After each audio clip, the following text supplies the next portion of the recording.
Ang diabetes ay isang kondisyon na kaugnay sa hindi sapat o hindi epektibong paggamit ng insulin, isang hormone na nagpapababa ng blood sugar level. May dalawang pangunahing uri ng diabetes. Una ay ang type 1 diabetes. Ito ay dulot ng kakulangan sa produksyon ng insulin ng pangangatawan. Ang mga individual na may type 1 diabetes ay kinakailangan magkaroon ng regular na insulin injection. Type 2 diabetes, ito ay naiugnay sa hindi sapat na pagpuproduce ng insulin o hindi tamang paggamit nito sa katawan. Madalas itong inuugnay sa lifestyle at pagkakaroon ng sobrang timbang. Ang pabayaan ng diabetes ay maaaring magdulot ng malubhang epekto sa kalusugan, komplikasyon sa puso. Mataas na blood sugar level ay maaaring magdulot ng damage sa puso at mga ugat, problema sa mata at maaaring magkaroon ng diabetic retinopathy na maaaring magdulot ng blindness. Sakit sa kidney. Diabetes ay maaaring magdulot ng damage at sa kidney at mag-lead sa chronic kidney disease. Kahinaan ng nerves. Diabetic neuropathy o kahinaan ng nerves ay maaaring maglika ng pangangaliskis at kahinaan ng muscle. Problema ng paa, maaaring magkaroon ng sugat at mahirap na mag-heal. Maaaring magdulot ito ng komplikasyon sa paa. Sa pangkalatan at hindi pag-aalaga ng diabetes ay maaaring magdulot ng masamang epekto sa iba't ibang bahagi ng katawan at maaaring magresulta sa mas matindi at mas komplikadong kondisyon sa kalusugan.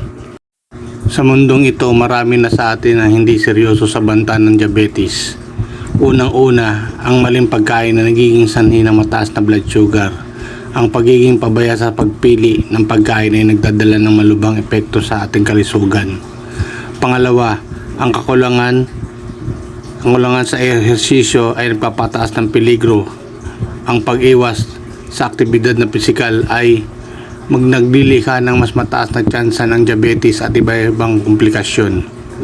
Pangatlo, ang pagpapabaya sa regular na check-up ay nagdudulot ng mas mataas na panganib. Ang early detection ay mahalaga sa pagkontrol ng diabetes at pag-iwas sa mga malalang kondisyon.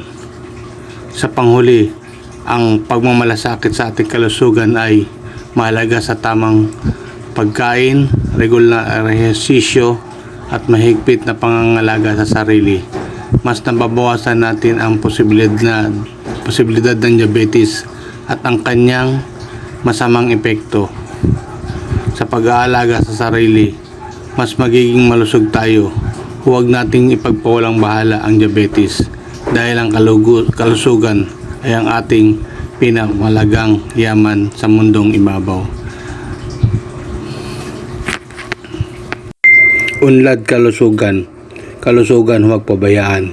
Mga sakit na pabalik-balik, mabagal na kagalingan, walang kagalingan tulad ng cervical cancer, breast cancer, endometriosis, leukorrhea, white discharge, myoma, fibromyalgia, UTI, or urinary tract infection, allergy, dermatitis, and skin disorder, menstrual pain, dysmenorrhea, infection or itchiness, odor discharge, blood clot, yellow discharge, asthma, diabetes, constipation, stroke, hepatitis, heart circulatory problem, arthritis, gout, rheuma, kidney stone, gallstone, bronchitis, liver cirrhosis problem, colon cancer, high cholesterol, pneumonia, tuberculosis, and candida.